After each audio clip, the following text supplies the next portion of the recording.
I think the sets were good. Good sets. Good locations. Good. I'm trying to remember the sets. Very. I'll believe you. They were good sets. Oh, The skull was good. Good skull. The skull was good. It got all glowy. That was neat. Yeah. It was a neat thing for a prop to do. Very neat glow skull. Yes, exactly.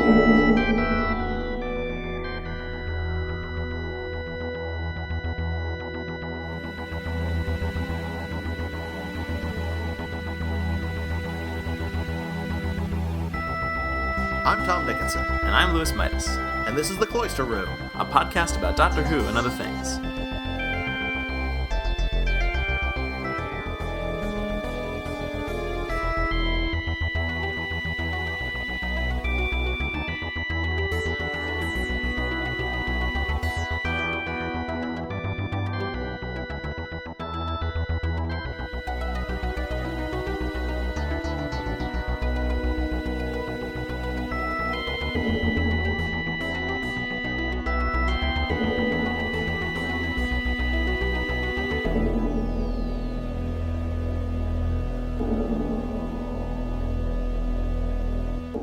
What are your thoughts on Image of the Fendal?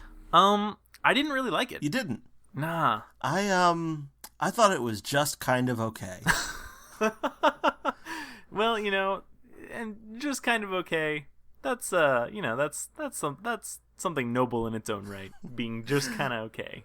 No, I didn't really. I wasn't much of a fan. Really? Were there particular things about it that you disliked? I don't know. To me, it just kind of felt kind of generic, and I don't know. It seemed like nothing was really doing anything for me. It's very rare to hear anyone express a strong opinion about the story. Okay. Because there's nothing about it that's objectionable. Mm-hmm. But there's also nothing about it that's particularly special. I think the story is just kind of boring. Yeah. But I think it's got some good stuff in it. Some stuff in it that's fairly enjoyable. Like the old grandmother with funny accent. And I will say I did like her. yeah, and I thought Tom Baker's interactions with her were some of the best parts of the episode, even though there wasn't that much of it, but what little of it there was fun to watch. Yeah, I think that was neat, and I liked that. I thought she's probably the only character I actually found interesting. For the most part, just kind of, I don't know. There's something about the guy who wanted to use the Fendal or whatever or the skull or whatever that. I don't really remember exactly what he wanted to use. Eustace, I think. Eustace. Oh yeah, I do mean Eustace. How rude of me to just call him Skull. That's so rude. Yeah, he wanted to use that to sort of gain some kind of power, and I was like, okay, well, that's not all that particularly interesting. I don't even really remember. I know there was Fendelman, that scientist guy, whatever, Mm-hmm. who was, and I thought that was he had an interesting accent too. Yeah. I don't know what that was. I don't know either. Foreign. Right. I thought it was funny though that someone made a point to say that he was very good with electronics, which was, I guess, weird to that character, whoever said it, because he wasn't Japanese, and I found that kind of, well, I mean, interesting. And I guess it's true for the time though, is that I guess a character would be confused by a non-Japanese person being good at electronics. Yeah, just some good old rustic racism. Exactly, I kind of like the whole sort of charming rusticism, like sort of mysticism kind of thing, old pagan traditions. These are the old ways. Kind of enjoyed seeing some of that. Yeah, I guess it made for some interesting. I don't know. I just thought the people who weren't the scientists were a lot more interesting than the people who were the scientists. Yeah, I think I'd agree with that. Yeah, the scientists in particular, they just seem kind of like generic characters who were just scientists. I don't know. I can't even really remember their names. I think Adam was one of them. Yeah. Stahl was the evil one. Yeah. And Thea was the lady. Right. Thea is Benedict Cumberbatch's mom. Oh, really? Yep. Ah. Huh. She's been in Doctor Who a few times, including Time in the Rani. Ah. I don't know. I just lots of good creepy stuff with skulls. Yeah. Lots of creepy stuff outside in the dark with the fog. They filmed all that at Mick Jagger's house. Oh, really? Yeah. Huh. Well, I guess that's neat. Sure is.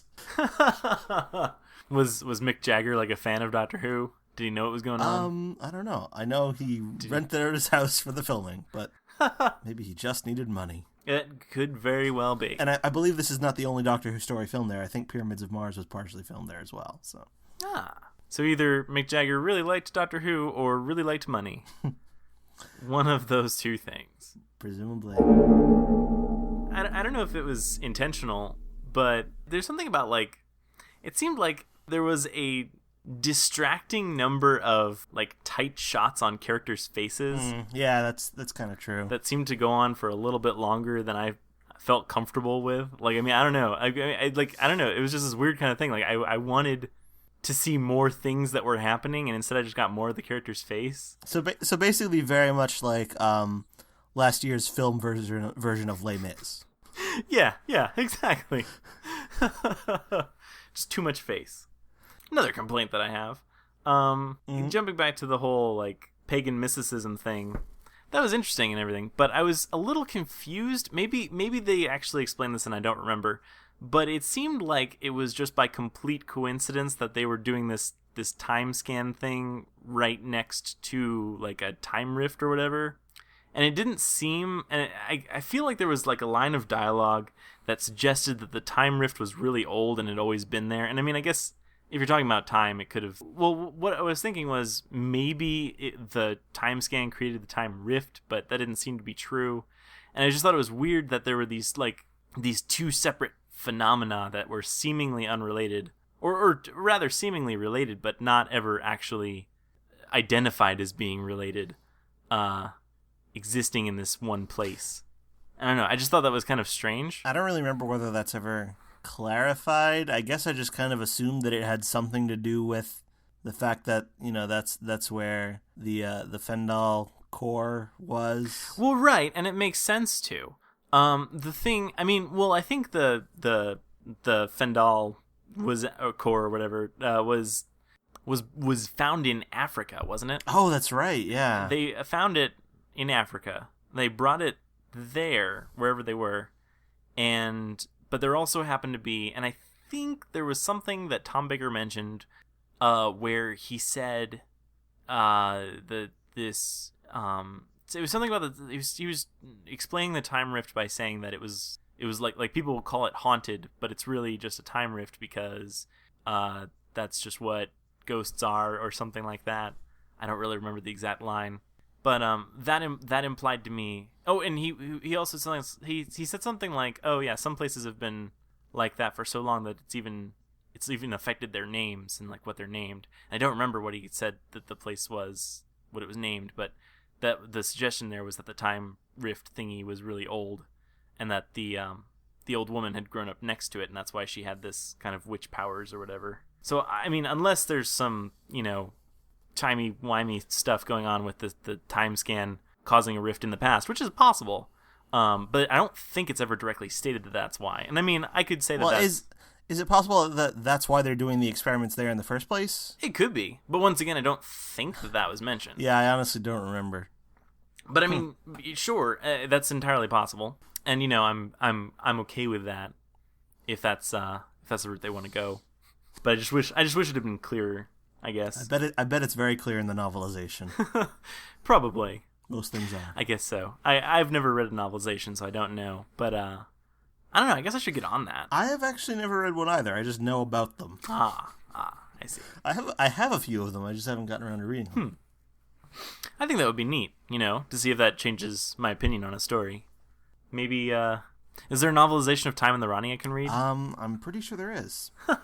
Maybe most stories were novelized. So. Well, you know, maybe that would change my opinion on Time in the Rani. It might. Another criticism I have: Fendelman's name is dumb. Fendelman? Yeah, his name is dumb. Sounds too much like Fendal. Well, and they don't go any. That's deliberate. No, that's dumb. It's done on purpose. Why? Because they've been manipulating him for generations. That's dumb. What were you saying about Fendelman's name? It's dumb. I think I've made my point clear. Do you have anything more specific to say about No. what you find wrong with it? No, it's dumb. It's dumb that a person would ever be named that? Or It's dumb that the writer sat down and was like, you know what? I'm going to call this character Fendelman. No, it's just dumb. It's just dumb. That's it. I think I've made my case. I think the point of that is to try to trick you into thinking he's the bad guy. Okay. Still dumb. Because, I mean, and a lot of Doctor Who stories are dumb about the title. Like, a story will be called, like, The Super Evil Daleks of the Daleks. And then all through the first episode will be like, what's really going on here? We don't know. And the cliffhanger to the first episode will be, oh no, it's the Daleks!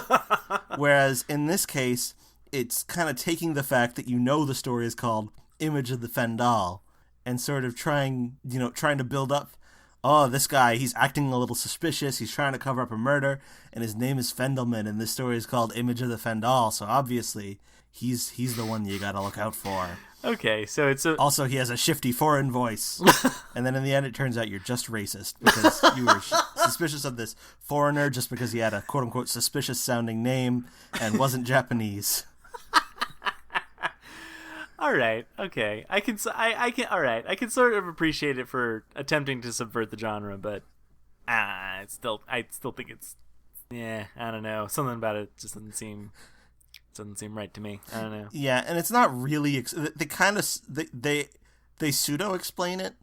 Like he does say, "Oh, my name. It's been manipulating me," but it doesn't explain what that means. So, yeah, it is kind of dumb. Also, another thing about Fendelman, he had these. I don't know if I just missed this explanation, but he seemed to have this kind of. He called up like these bodyguard people or something, and I don't. Yeah, I forget. They were like security people he called in or whatever. Yeah, security people, and I don't know what purpose they served or how he knew them. Or why he... Yeah, I don't know. I just... Do you know any security guards? No, I don't. I mean, should I? I know a couple of the ones where I work, but... Oh, yeah. I don't know. He called them in because he wanted to... No, he wanted to keep the place, safe. Well, I know why he called them in, but I mean, I'm just questioning... If I needed a place secure, I wouldn't know what to do. But this guy seems to know what to do, and that makes me suspicious of him. But no, I just think it's kind of weird that there's this. He apparently has this sort of pseudo military connection or whatever that, or not even military, like mercenary connection or something. I don't know, private security firm connection. Let's call it that. It just seems a little strange to me. I don't know, unless I just missed the part where they explained why he had like a private security team on speed dial. I don't know. He has a Rolodex. That's it. I think he just sort of he's a sort of prominent and well connected guy, isn't he? Is he? Is that was I? Or he made a lot. He's very rich. Made a lot of money in electronics. Oh right, it all comes back to the electronics. Yeah. I guess I'm mistaken. I guess I shouldn't be suspicious of him. Anyone who deals with electronics knows you need a private security team at your beck and call. Yeah, especially when you're doing scientific experiments in like a cabin out in the middle of nowhere. Right. Maybe Fendelman had just seen too many horror films, and he knew that like when you're gonna do some crazy stuff in a secluded woods that's like supposedly haunted, you need to have guys with guns. But not that it helped. They also didn't really do anything. They were in like a scene or two, and then one of them got killed, right? I think so. Yeah, one of them got killed by death thing. Fendaline.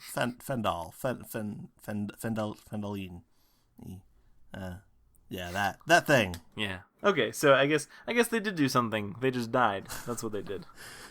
All right. Sometimes that's all you really need to do in a story. Yeah, Everything about this story is just like completely, I don't know, it's just like Doctor Who standards. Like they're experimenting with something. This one guy who's seeking power. It's like, oh no, we messing with something we couldn't afford to mess with. And then it does the thing that I complained about in The Power of Three, where just to take something that's really like a really boring villain and just try to make it more interesting. The Doctor's like, oh yeah, this is something we know about from Gallifrey. It's an ancient enemy of the Time Lords. Shouldn't exist, blah, blah, blah, blah, blah. Right. And I guess I can give it a little bit of credit for doing that in, like, the 70s as opposed to doing that right now. Right. Because it's a bit more it's a bit more old and tired now than it was then. But even then.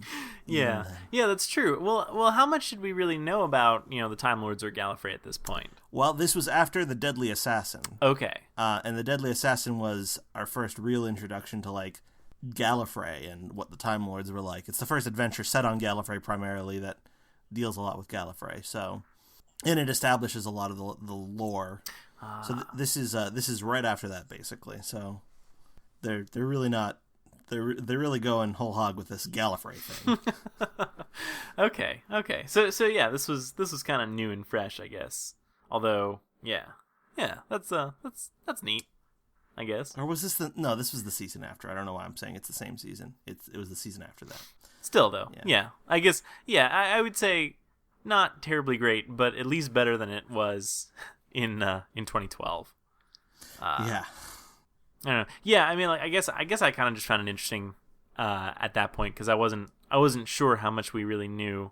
Because I feel like that's something they don't do a whole lot in the classic series. So the Doctor doesn't talk about stuff stuff from Gallifrey or things relating to the Time Lords all that often. It happens. I think it happens more frequently now than it did then.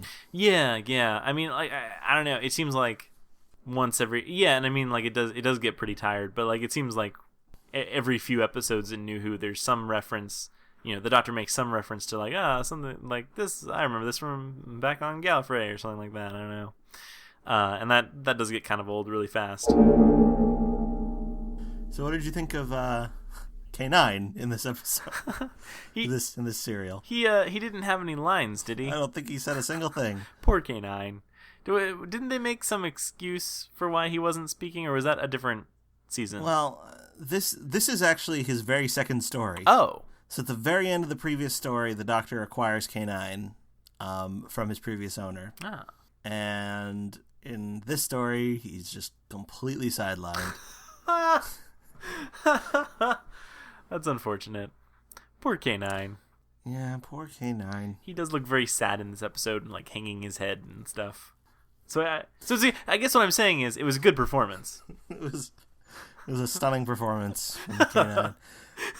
The thing about K9, though, is, like, it starts at the beginning of the episode with a little scene in the TARDIS that involves, like, they're talking about whether K9 can be referred to as he. Mm-hmm. And then it ends in the TARDIS with a scene where, the Doctor refers to him as he and says, of course I can refer to him as he. I don't feel like it's earned. You don't think that the Doctor has come to that conclusion, or you just think K9 himself has not earned to be given a gender? It's not nothing against K9. It's just that I think nothing in this story there's nothing in the story that suggests a revelation on the Doctor's part that would change his behavior in that way. There's nothing like, we learned a very valuable lesson where if they can call a skull Eustace, I can call robot dog he. Well, no, that's true. But I kind of thought that was supposed to be just the Doctor screwing with Leela. But he thought he would just, like, kind of play mind games with her, like, you can't call him a he, and then later he does it himself. Yeah, but in that case it could all be one scene instead of, like, splitting it up and having part of it at the beginning and part of it at the end.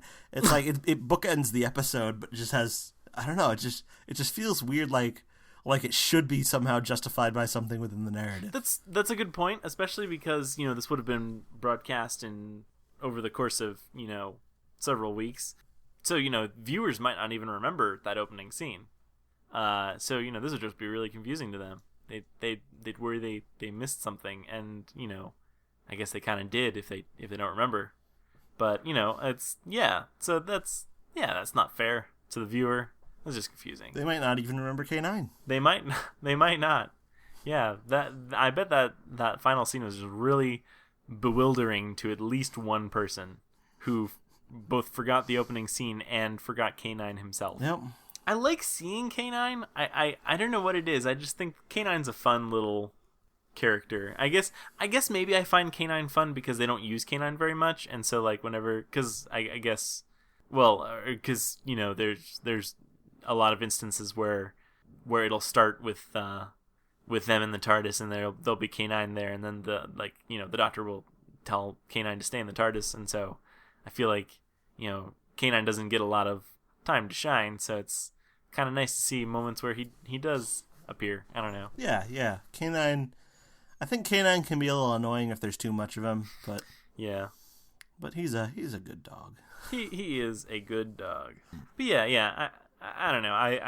I wonder what the cutoff point would be where I start to find K9 to get annoying. Maybe I'll get there someday. Yeah, he was around for 3 seasons. Yeah. So I think by the end, some people were just sick of him. Yeah, and that could very well be. And I feel like certainly like if that's actually a really long time when you think about it. I mean, I'm trying to imagine like K9 being around for like the entirety of David Tennant's run. And yeah. How much better would it have been? I don't know. But yeah, I don't know. That does seem like a long time, especially just for a companion in general. Well, you had long running companions like mostly, I guess I'd say Sarah Jane. Yeah. And Tegan. So yeah, I don't know how I'd feel about K9 week after week for three seasons. That might be a little much. So this is your first televised Leela story, right? Yes. This is the very first time I am seeing Leela in action, not just hearing her in action. And, I liked her.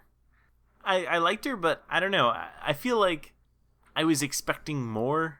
I don't know. She isn't given an awful lot to do here. No, yeah. I don't know. Because, I mean, she was very good at, disarming people, whether or not they needed to be disarmed. So that was nifty. And I guess I'm also not terribly clear. I mean, I remember hearing what her backstory was, but I was trying to remember what it was while I was watching this episode, and I couldn't really. I know that she's supposed to be like from the future, and I got that because the Doctor was mentioning her ancestors being from Earth. So I put that together. But I couldn't really remember the specifics. Yeah, she's from a sort of savage tribe on a different planet in the future. That's pretty much all there is to it. Okay, well, there you have it. I don't know. I just think she's a neat idea for a companion. Mm. And so I don't know. I don't know. Well, if you don't know, then you don't know. there are better stories for Leela than this, though. Well, yeah. I mean, like I guess it was like she just, I guess in this story she kind of just fell into the role of generic companion for the most part. I mean, I guess I really just liked Wrath of the Iceni because it was like almost about her. Yeah. Like the story was very heavily influenced, because it was her as the companion. And I don't know.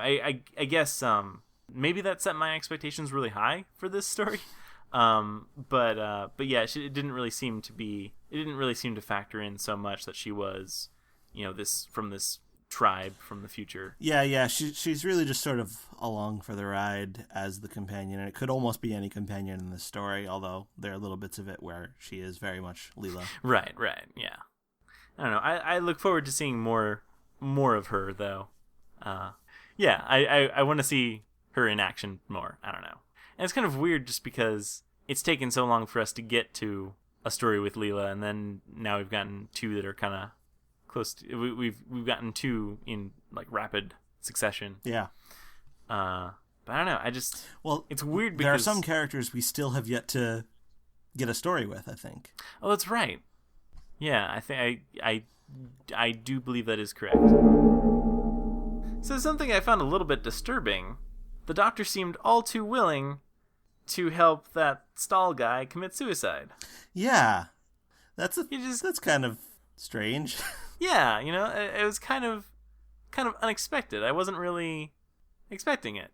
Usually you see the Doctor make a little bit more of an effort to try and save whoever it is, even if they're evil, like in this case.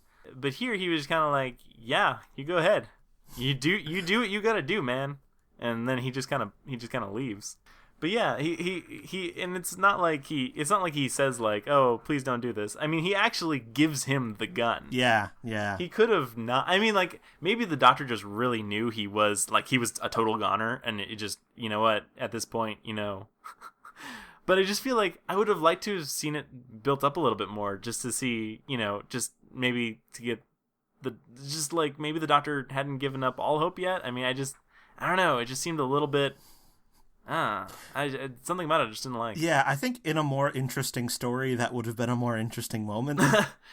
Fair. That's fair enough. But in a story that's as kind of bland as this one, it just stands out as being just kind of strange. Yeah, I suppose so. It's not even really addressed at all, if I'm recalling correctly. I mean, it's pretty much, like, the guy just asks for the gun. The doctor's like, oh yeah, let me get that for you. And then... Oh, he asked for the gun, and the doctor's like, well, it's not going to have any effect. Mm-hmm. And then Stahl says, it's not for her, it's for me. Right. That's not an impression of Stahl, by the way. Just sort of generic, dark, action guy voice. Right. Yeah, and then at that point, you know, that the doctor just kind of goes and gets it for him. Does he say anything does he object to it at all? I don't remember. I don't think he says anything. I think he just does it.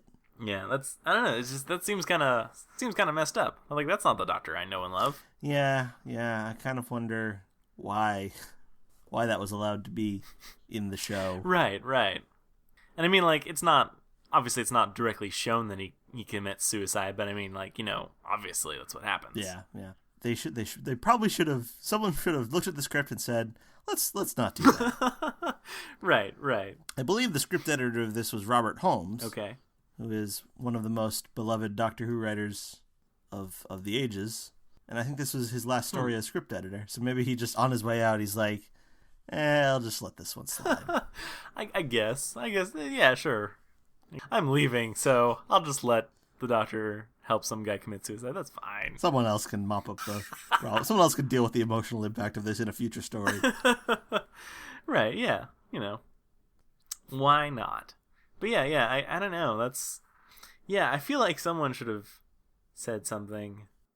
I was gonna say, well, like, if the guy committing suicide would have somehow stopped the Fendal thing from being unleashed or whatever, like, then I could say, like, all right, well, he's sacrificing himself so that a greater evil won't be, you know, created or whatever. Yeah, the Doctor lets people charge to their heroic death all the time. Right, yeah, and I think that works from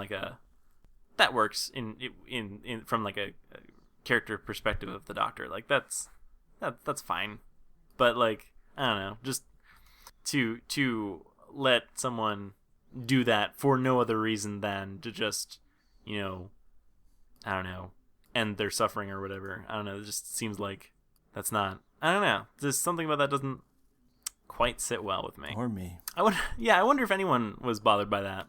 Was there I don't know. There wasn't an internet back then, but were there people to talk about these things? Well, there was at the time during this era of Doctor Who, there was a certain amount of controversy over the violence in the show. But mostly I think it had to do with the sort of violent horror. Like children seeing things that are gruesome, as opposed to, no, that's morally objectionable. Like that doesn't work from an ethical standpoint. It had more to do with, like, you know, like, let's not see this guy's face get burned off by a laser or something like that.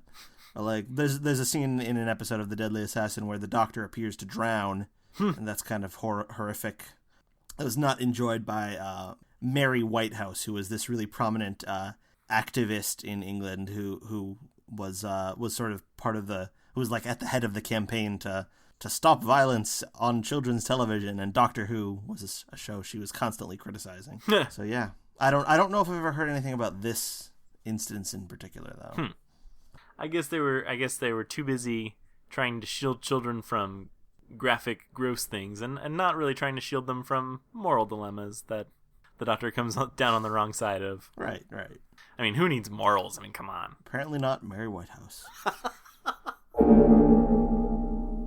I think think that might be my last complaint. Your last complaint? Yes. Your last grievance? Yes. I just consider this one kind of meh. Yeah. I do think there's some pretty good spooky atmospheric stuff going on in here. I think the golden thingy at the end is cool looking. I think the skull is cool looking. I think Mick Jagger's house is pretty cool. But overall, it's just a dull story with dull characters. Yeah. I would agree with that assessment. Although I kind of had to find something to enjoy, so I really kind of sunk my teeth into Adam's overacting. I don't remember the actor's name, but Adam, the one scientist who isn't evil and is sort of sarcastic about everything. I kind of enjoyed his overacting. Yeah, that was some good overacting. Yeah, he seemed to be kind of like really into the whole. There's no such thing as like you can't look through time. That's ridiculous. And he's really into that whole skepticism bit or whatever. Yeah. So yeah, that was enjoyable. I did like that grandma, that mystic grandma. I love the mystic grandma. It wasn't, yeah. So this was a story that wasn't without good things. It just wasn't enough to make me like it. But yeah, I'm fully willing to admit that there are parts of this that were enjoyable. Lewis. Yes. Shall I randomly select the next story that we are to discuss after Image of the Fendal? I think you shall. It's Planet of the Daleks. Ooh. Okay, I gotta ask. Is this about Skaro? I can't tell you. Oh, man. Yeah, I'm not allowed to tell you things like that. Is there anything you can tell me about it? It sort of continues on from the story that precedes it, so... but they're not really that connected. It's like a new story, but it sort of picks up on a cliffhanger. Okay. So it opens up on a cliffhanger when the Daleks have just been revealed. Huh. Well. Yeah. So the previous story is The Frontier in Space, which is not a Dalek story. Right. And then at the end, suddenly Daleks are revealed. And then it goes into Planet of the Daleks, both of which are, they're both stories are Third Doctor stories, by the way. Okay. So wait a minute. Okay, hang on a second. So you're telling me that both Frontier in Space and Colony in Space were Third Doctor stories? Oh yeah, was that not previously clear? Maybe it wasn't. Maybe it was. Actually, now that I'm thinking about it. Man, they weren't very creative back then, were they? Well, they were pretty creative. They made Doctor Who. Well, I guess I got to give them credit for that. Yeah, I think you do. But Frontier in Space is not the story of discussion. That's for another day. Some other day. Some unspecified other day.